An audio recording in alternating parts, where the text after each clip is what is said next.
Esto no es una entrevista, no es una tertulia, es el conversatorio. Y vamos a conversar con Joaquín Abad, periodista de Almería, que, bueno, ha aprovechado bastante en la cuarentena, el estado de alarma, porque le ha dado tiempo a escribir menos que 2 libros. Uno de ellos que tengo aquí, La red secreta de Soros en España, que ya le avanzo que es un listado de personas que tienen o han tenido alguna vinculación con este magnate de la filantropía. No sé muy bien cómo definirlo. Seguramente Joaquín nos lo va a aclarar más. Y el otro libro, Descubriendo a Juan Carlos I, que sin duda es otro tema de absoluta actualidad. ¿Qué tal, Joaquín? ¿Cómo estamos? Bien, bien, aguantando la cuarentena como todo. Bueno, la cuarentena ya no, pero en fin. Bueno, La que ya viene, la que aprovechamos, viene, la que viene. No, no viene ¿te otra. ha dado tiempo a escribir 2 libros, ni más ni No, no, menos? no, no. El de Juan Carlos ya lo tenía escrito. Lo que ocurre es que lo saqué justo al principio, cuando empezó o sea, a principio de año, se agotó la primera edición y cuando fui a hacer la segunda, se puso la cuarentena, las imprentas cerraron, las librerías también. Y bueno, pues vale. Entonces, durante la cuarentena sí me ha dado tiempo a elaborar el otro, el de la red secreta de Soros en España. Pues si te parece, empezamos a hablar de este segundo, el de la red secreta de Soros en España. Cuéntanos un poco quién es George Soros. Bueno, George Soros es un magnate de mucho dinero, muy rico, era un judío que en la Segunda Guerra Mundial colaboró con los nazis para facilitando las riquezas que tenían sus propios compatriotas. En Hungría es húngaro.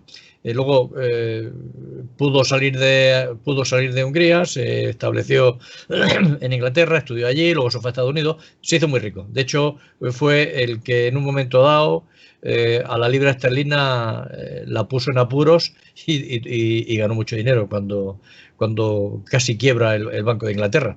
Que por cierto, el Banco de Inglaterra es privado, igual que el de Estados Unidos, no son públicos y son de los de siempre, de los Rockefeller, de los de.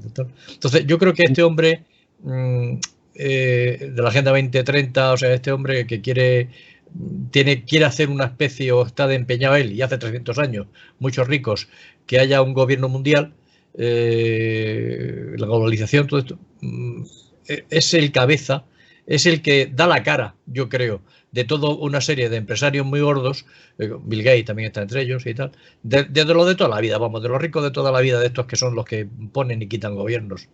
Es el que da la cara, yo creo que es uno de ellos. Y de hecho su red de sociedades filantrópicas son las que se ha hecho una tela de araña por todo el mundo, moviendo, pues eso, caídas de primaveras árabes, las revoluciones de color que le llama. En Cataluña estuvo muy presente, ayudó al separatismo catalán desde el principio, vamos. Pero a mí una cosa que me sorprende es precisamente lo que ha dicho. Yo solo es un hombre que es multimillonario. Sí. Sin embargo, él se posiciona y de hecho colaboró, como decías, con los nazis. Y sin embargo ahora se posiciona con justo lo contrario, al menos de modo visual, ¿no? Se coloca junto a los más desfavorecidos de la tierra y junto a los movimientos más izquierdistas No, también. no, no, no, no, no. Esto lo mismo apoyan a la derecha que a la izquierda. Igual que venden armas en su momento en la Segunda Guerra Mundial, en la Primera Guerra Mundial, los Rockefeller y los Goldman Sachs, todos los fabricantes vendían armas a los dos bandos. Este hace igual. Lo que pasa es que a nosotros nos está afectando ahora porque parece que apoya a PSOE, a Pedro Sánchez, a de Podemos y tal. Pero no, también apoyan a extremas derechas y tal. O sea, estos van donde hay dinero y ellos van a ganar dinero y lo ganan de los dos bandos. O sea, esto es falso. O sea, no, la tela de araña que ellos tienen subvenciona lo mismo a terroristas que no sé, lo que pueden desestabilizar. O sea, no. Me ha sorprendido en el libro que, bueno, hay algunos nombres destacados de la izquierda y de la izquierda más radical, pero también incluye a algún europarlamentario del Partido Popular, por ejemplo. Y de Vox también, sí, de todo. En todos tienen simpatía. De hecho, la lista esa que he puesto con los nombres y una pequeña biografía de ellos, son los que Soros los considera fiables. O sea, a lo mejor algunos de ellos no son militantes de las sociedades que tiene, o no trabajan para alguna de las sociedades de Soros, porque son miles las que tiene, entre fundaciones, servicios filantrópicos, en fin, tiene un montón de organizaciones que lo toca todo porque luego tiene retorno, claro, o sea, está muy claro. De hecho, en España él es accionista, yo creo, de las mayores empresas gordas que hay, de las constructoras, él es accionista de todas, tiene dinero en todas, por algo será. Lo mismo que en España, sí, sí. En Argentina, en Estados Unidos, en todos sitios, o sea, esto es así, o sea, no... ¿Y cuál es la base? Cita una fundación, ¿no? Pero hablan un poco de esa fundación que sirve como de plataforma o de base sobre la que se desarrolla esa red de Soros.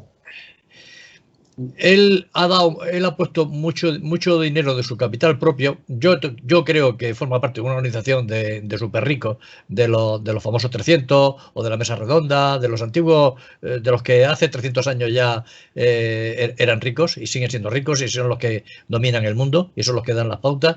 Esa fundación, a su vez, suministra a otras fundaciones y a otras sociedades. Y la Open Society Foundation, que es la más conocida, fue la que se creó después de que puso en jaque a la libra esterlina, cuando provocó la queda de la libra y le ganó varios, creo que fueron 108.000 millones de dólares en la operación.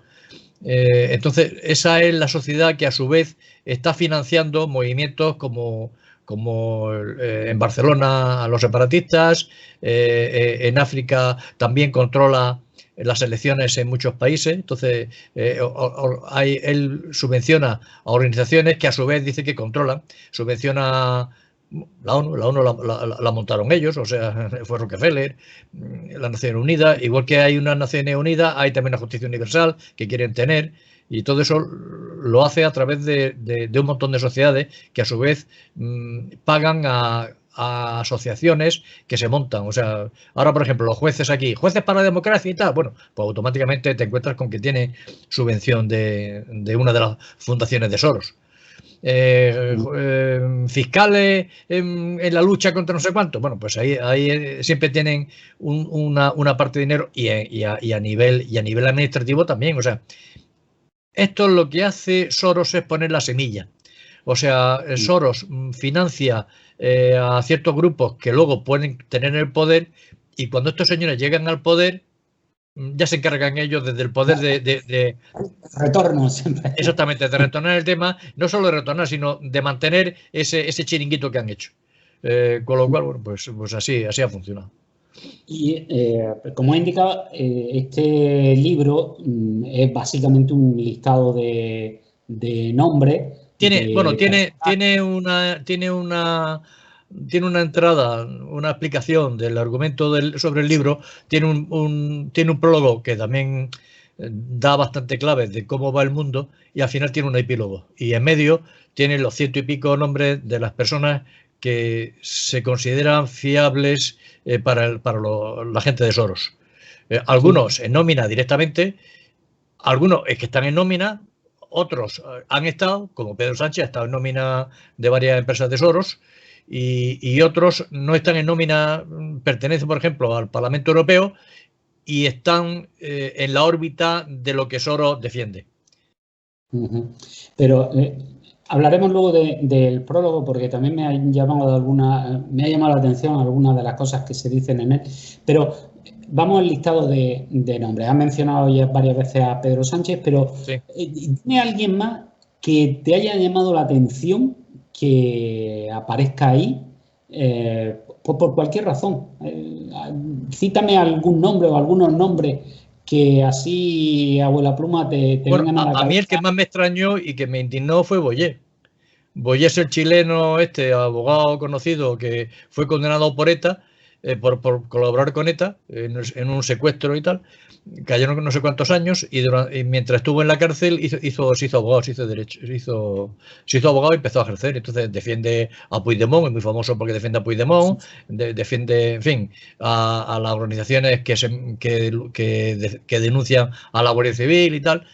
Y este tiene un montón de subvenciones de sociedades relacionadas con Soros, de Dinamarca, de Suecia, de Noruega, y me ha extrañado, digo, ¿no? Es un tipo que me ha extrañado. Otro que, por ejemplo, ha sido financiado por Soros directamente, o sea, la Open Society Foundation ha financiado, pues a la fundación de Baltasar Garzón. Garzón ya sabes cómo salió como juez, ¿no? Bueno, pues está en la fundación en su fundación está Soros. Sí, Baltasar Garzón es uno de que su fundación coge dinero de todos sitios. No, la fundación no, su despacho. El despacho suyo, sí, el despacho suyo defiende ahora mismo, el que está defendiendo es a los narco dictadores que hay en América. O sea, los defiende, los quiere que no. Me estaba acordando ahora de la famosa carta que le escribió a Botín pidiéndole dinero. Botín pidiéndole dinero, sí. Cuando luego se supone que tenía que investigarlo y casualmente después de hacer aquella donación el presidente del Banco Santander, pues fue archivada la causa, creo recordar, ¿no? Generalmente todos los bancos tienen asuntos pendientes con la justicia. Entonces está muy bien que los bancos subvencionen, como suelen hacer, a las conferencias y todos estos actos que suelen tener los jueces. A los jueces se les compra de esa forma, o sea, el país los compraba de esa forma. El país, en una página esta de opinión, le solicitaba un artículo semanalmente o mensualmente y le pagamos una pasta por un artículo a los magistrados, con lo cual los magistrados estaban deseando que la secretaria de Polanco le llamara para pedir un artículo para la página que luego no la leía nadie. Pero era la justificación para pagarle una millonada de dinero a los jueces, con lo cual los tenía en nómina. Hay muchas formas de comprar a los jueces, a los políticos, muchas maneras. Incluso a los dentistas. El visitante médico que acude. Eso también, los famosos viajes de los médicos y todo eso. Y aquí el que no corre vuela. Me ha llamado también la atención, decía en el prólogo, porque se habla, o yo he querido entender, que esta fundación de Soros, sobre la que luego crece la tela de araña, tiene como cierta vinculación, ¿no? Creo que filosófica, con la masonería y con... Sí, vamos a ver. Ahora en el siglo XXI lo que no se puede hablar de masones. De hecho, en Estados Unidos los presidentes eran masones y durante cientos de años mandaban los masones. Había sectas francmasónicas que son las que... En Andalucía, por ejemplo, un famoso masón desconocido que lo era, pero que lo era el propio Blas Infante. Bueno, pero es que en las Cortes Españolas eran muy conocidos las sectas masónicas que eran los que mandaban. Entonces, ahora, de hecho, detrás de los masones había cierto matiz religioso, ceremonia y tal, con los mandiles, en fin, eso en el siglo XXI eso no pega. Con lo cual, lo que defiende el prólogo de Honorio Feito es que las antiguas organizaciones masónicas son las que se han convertido ahora en fundaciones, en todo ese tipo de cosas, que son lo mismo, o sea, son sociedades que son secretas, porque tú no sabes quiénes son los dueños del club Bilderberg, y Bilderberg son los que cada año dan la pauta del mundo por donde tiene que ir. Y es un sistema secreto. O sea, la masonería era secreta. Entonces, ¿qué dice qué dice el prólogo? El prólogo entiende que la masonería ha venido a convertirse en estas fundaciones que son las que dominan el mundo. Es lo que viene a decir. Y yo creo que tiene cierta razón, o sea, no le quita. Lo que pasa es que la masonería tenía unos vínculos también religiosos y tal, que ahora no lo hay. O sea, ahora estos ricos están por encima de todo eso. O sea, ellos van dinero puro. O sea, cómo ganar más y cómo hacer que la población... De hecho, si empiezas a buscar frases por ahí de gente importante, te encuentras con que los más importantes del mundo... Lagarde, el Fondo Monetario Internacional, todos hablan de que hay que parar la superpoblación en el mundo y hay que hacer como que el mundo no tenga más de 8 o que no llegue a 11.000 millones. O sea, que tiene que quedarse en 4.000 millones, 5.000 millones.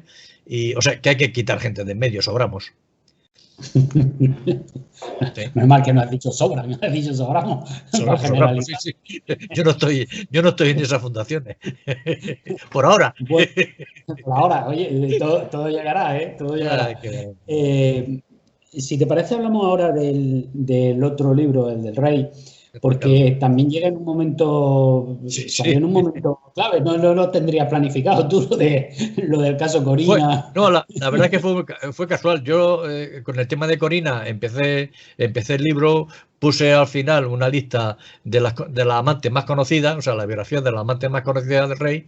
Puse también los amigos más peligrosos que ha tenido el rey, porque los más amigos del rey han acabado en la cárcel. Javier de la Rosa, Mario Conde, Ruiz Mateo, o sea, el rey ha tenido unos amigos muy ricos, pero que han acabado muy mal.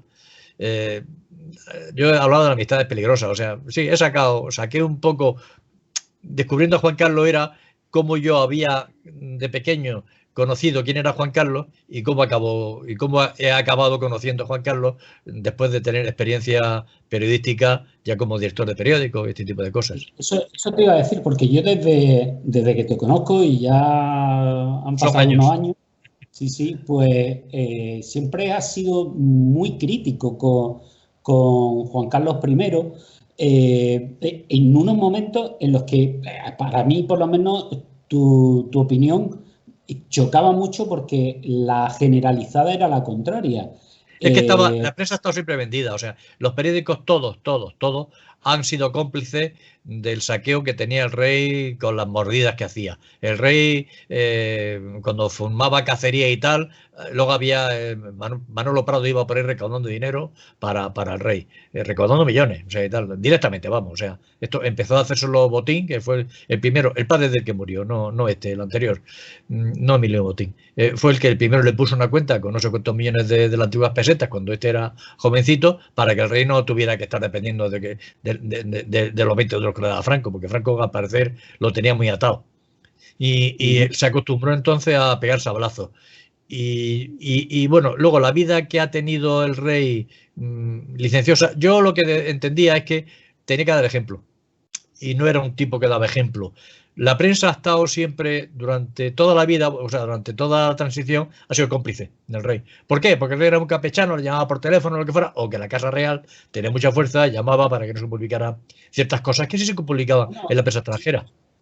Quizá también ese mirar para otro lado de la prensa inicialmente era por el valor intrínseco que llevaba Juan Carlos I como jefe de Estado. Es decir, el haber sido uno de las caras visibles de la transición. Es decir, haber sido la persona que en su momento optó. Pero había que verle para un poquito los pies. Porque cuando él se creía inmune a todo. Y se creía por encima de todo. Se creía Dios. O sea, que había sido nombrado por Dios. Y hacía lo que le daba la gana. Con la señora, con el dinero y con todo. Y de hecho, Fernando Jáuregui, cuando sacó el último libro que se llama La Ruptura, me comentó que Sabino Fernández Campos muchas veces se reunía con él y con una periodista y le contaba cosas que él creía que se las contaba, pero no sospechaba que lo que quería es que las publicaran no para perjudicar al rey, sino para en un momento dado que se frenara un poco, porque se estaba pasando y podía saltar el escándalo, como al final han ido saltando. Pues lo de Botswana fue después de muchas, o sea, lo de Botswana pero antes de Botswana había episodios similares a cientos. Lo que pasa es que la prensa ha sido muy cómplice. De hecho, la prensa del Corazón ha comprado muchas fotos para no publicarlas. O sea, era conocidísimo, vamos, lo que hacía el de 10 minutos, el de Lola y tal. O sea, han pagado millonadas por reportaje y por informaciones para guardarlo en el cajón. Sí, quería preguntarte también, porque es un hecho poco explicado, ¿no? La vinculación de Juan Carlos con alguna monarquía árabe. Me refiero al hecho de que calificara a Hassan II como hermano y calificara, bueno, y tenga esa relación con Arabia Saudí. Y yo lo que he leído al respecto es que fueron precisamente estas monarquías las que, digamos, hicieron la primera aportación inicial económica potente a la nueva casa real que se instauraba. No solo eso, no solo eso. Recuerda el episodio del Sáhara. O sea, estando Franco moribundo, este fue jefe de Estado en funciones y él fue al Sáhara a decir a que se apoyaba al Sáhara, que ahí nunca sería entregado y tal, y él había pactado con Estados Unidos y con Hassan II, había pactado que se entregaría al Sáhara a cambio de que se le reconociera a él como futuro rey de España y no se le pusiera problemas. O sea, este fue un traidor directamente, vamos, o sea, si no traidor, ha sido un mentiroso, porque había pactado con Kissinger y con Hassan II la Marcha Verde, a la vez que a los militares ahí en el Ayun les abrazaba con Gómez de Salazar y tal, diciendo que iba a defender España y que lo último sería la humillación de que se perdiera, porque el Sáhara era una provincia española. No era una colonia, no, era una provincia. De hecho, que no se nos olvide una cosa, el Sáhara está todavía en proceso de descolonización. Y seguirá así. Y el Estado Naciones español Unidas, sí. está incumpliendo el mandato de Naciones Unidas porque España es la potencia descolonizadora y por lo tanto el Sáhara ahora mismo lo que tendría que haber legalmente en aquel territorio es presencia del Estado español para formalizar el proceso de descolonización. España se desentendió. La ocupación por las bravas de la monarquía alauita, que es una de las peores monarquías que existen en el mundo. Quería, aprovechando tu memoria periodística y el libro, que nos recordara algunos de esos nombres de los antiguos amigos del rey que han acabado muy mal. Han mencionado ahí, pero claro, a eso voy, ¿no? Que hay por ahí nombres que a esta altura, pues ya nadie está olvidado, ya, sí. Ruiz Mateo fue muy conocido. Ruiz Mateo era uno de los que. Ruiz Mateo era el portavoz del Opus en aquellas fechas con la Casa Real. Y era el que le llevaba las maletas con dinero de soborno, directamente, vamos. De hecho, él me dijo a mí, Ruiz Mateo en persona, o sea, no a través de alguien, no, a mí me lo ha dicho Ruiz Mateo, que él le mandó 1.000 millones de pesetas cuando se sabía que le iban a coger el banco, cuando se iba a hacer aquella romasa, cuando se iba a encantar. Un poquito antes, le costó 1.000 millones, no vale para nada. El Prado de Colón de Carvajal. Prado de Colón de Carvajal, sí, fíjate cómo murió con una pulsera por condena, o sea, sí, se comió muchos marrones, se comió el marrón de Kío, concretamente. Aquella estafa de dinero y tal, o sea. Mario Conde. Sí, Mario Conde también, con Manesto. Y a Mario Conde le están ahora la justicia devolviendo un montón de sentencias, o sea que. Pero bueno, yo creo que todos estos amigos eran unos amigos listos y que se aprovechaban, le pagaban al rey. El rey no tenía amigos, o sea, no eran amistades peligrosas, eran vasallos peligrosos. El rey tiene vasallos, el rey no tiene amigos. Bueno, ningún rico tiene amigos. O sea, no conocerás un rico que tenga amigos de verdad. No. Claro. ¿Y cómo crees que va a acabar toda esta polémica que estamos viendo? ¿Tú crees que... ¿Con el rey? ¿El rey? Sí. No va a pasar nada porque tenía... todo lo que él tocaba en la Constitución tenía inmunidad. No se le puede hacer nada. De hecho, a la Corina le pueden tocar un poco las narices, declarará, pero no pasará nada. No, yo creo que esto no será una serpiente de verano y punto. No acabará archivado. No creo que pase nada. Y desde el punto de vista político, ¿crees que por una parte esto pasa factura al actual jefe del Estado, a Felipe VI? Sí, siempre, o sea, todo deja herida, evidentemente. O sea, si durante meses o durante un año o 2 años se bombardea en los medios, en las televisiones y tal, lo que dice, se hace el altavoz de lo que dice el de Podemos, el del moño contra la monarquía y tal, pues al final la gente siembra la duda. Y dice, esto realmente sirve y tal. Pero la situación ahora mismo sanitaria y económica impiden el que se pueda empezar a mover una república donde hay un presidente de república, en vez de ser o sea, que el jefe de Estado no sea un rey, sino sea un jefe de... Va a ser muy difícil. Yo creo que sí, la corona se deteriora. De hecho, este rey que hay ahora se la coge con papel de fumar, no es como el Juan Carlos. Ahora, el Juan Carlos tenía otras ventajas, o sea, trincaba dinero, pero a nivel de influencia era la leche. Te cogía el avión, se iba para Estados Unidos y se sentaba con el presidente de Estados Unidos. Este no tiene esa fuerza todavía para sentarse, para irse, coger el avión y que le reciba directamente el presidente de Estados Unidos, por ejemplo, ¿no? Entonces, bueno, pues el rey tenía, yo no sé si era porque era muy campechano, no sé por qué era, pero tenía una entrada fuera de nuestro país, o sea, en países externos muy grande, que este por ahora no sé si no lo tiene todavía.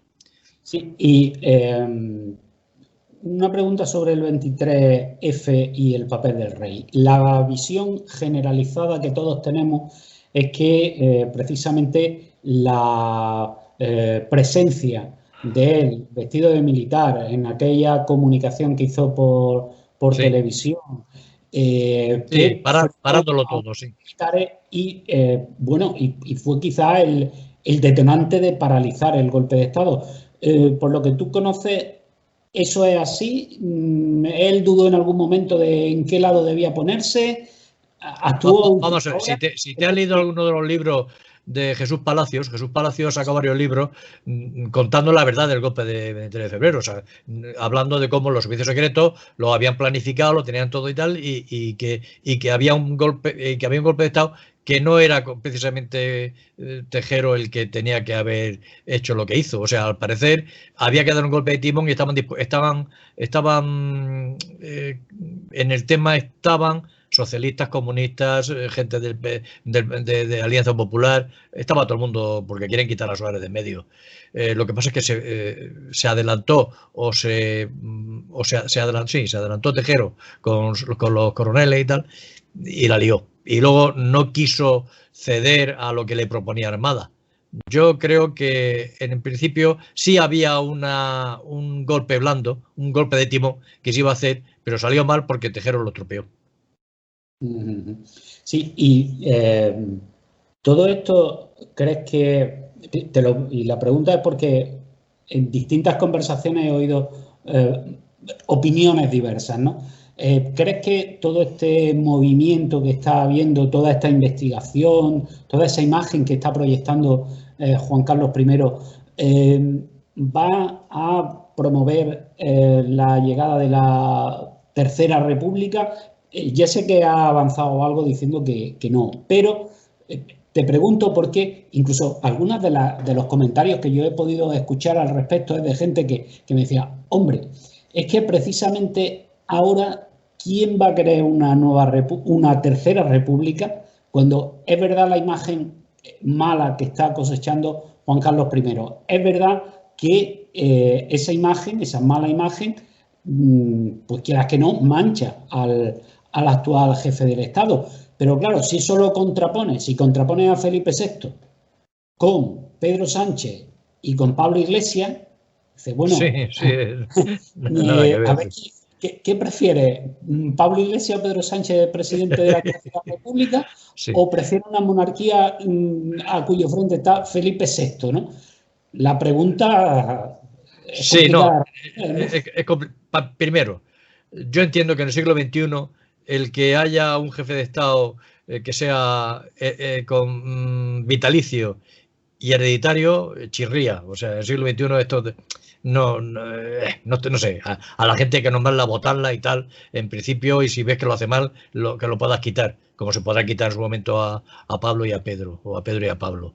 En cualquier caso, si hay una república, no tiene que ser, el jefe de Estado no tiene que ser el presidente del gobierno. O sea, puede haber unas elecciones a presidente de la república, al jefe de Estado, pero claro, es que tenemos a un presidente de gobierno que es conocido por mentiroso. Entonces, al tener a un presidente, a un jefe de Estado que es un mentiroso compungido, ya es raro. O al otro, o al coleta que se ha desdicho desde el principio. No, ninguno de los dos sería presidente de la República. Vamos, se buscaría una persona más equilibrada y más honrosa, ¿entiendes? No ese tipo de gente tan desgastada. Pero en fin, no creo que sea el momento. Cuando pasen unos cuantos años igual habrá una revisión, pero por ahora no lo veo. Sí, bueno, yo pienso lo mismo. De hecho, fíjate que es bastante curioso que el propio Pablo Iglesias dijera que su partido es republicano y dijera que el PSOE es monárquico, cuando el PSOE es republicano. Es republicano, ya no sé por qué dice eso. Lo que pasa es que el PSOE ahora mismo pues no es el momento de entrar en debate de cambio de régimen. Estamos en una situación que no es eso lo que más nos importa y más nos interesa a los ciudadanos. Y lo digo yo también, que yo soy claramente republicano, ¿no? Precisamente por ese motivo, por lo mismo que has dicho. Yo entiendo que si tiene que haber un jefe de Estado, hay que votarlo y hay que destituirlo también mediante los votos. No puede ser hereditario. No puede ser vitalicio y hereditario. Eso chirría, tío. Un amigo mío norteamericano, además no hace mucho, a raíz de todo esto, me mandaba un mail y me decía: es que no puedo entender que países como España, conoce bien España, que estuvo aquí unos años, dice, no puedo entender que países como España o como Inglaterra tengan un rey, ¿no? Yo decía, pues sí, yo tampoco lo entiendo. Tiene sus connotaciones históricas, o sea, las cosas no son porque sí, sino que tiene un fondo histórico, pero sí que lo que pasa es que tú fíjate, o sea, en Inglaterra ya no pinta ni la reina ni en España pinta el rey. O sea, está a un nivel institucional, bueno, está por encima, jefe de Estado y tal, pero ¿qué poder tiene el rey en España? ¿Qué puede hacer? Debe cuando soltar un discurso como cuando lo soltó en Cataluña y tal, y poco más, nada más, o sea, y que la gente vaya allí y jure delante de él. Pero no sé, yo creo que más que nada este jefe de Estado puede ser un relaciones públicas a nivel internacional, pero no lo sé. Una última pregunta relacionada también con este asunto.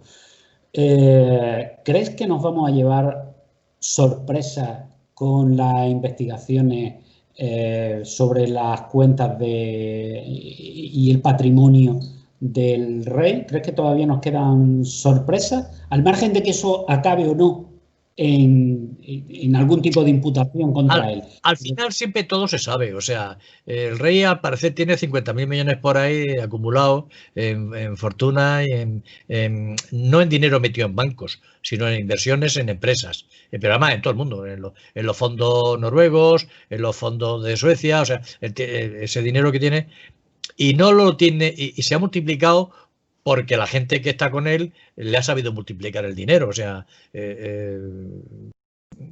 y de hecho yo creo que que lo que él tiene no le pertenece a él, le pertenece a un grupo que está con él. Y eso al final saldrá, está claro. Saldrá, esas cosas se saben. Lo que pasa es que cuando salga ya estará muerto. O sea, estará muerto el rey, a lo mejor ya no habrá monarquía en España y tal. Pero sí, esas cosas salen. Esas cosas salen. Hombre, lo que yo sí creo es que Felipe quizás sea el último rey de España. O sea, yo no veo que sus hijos... Lo siguiente puede ser reina.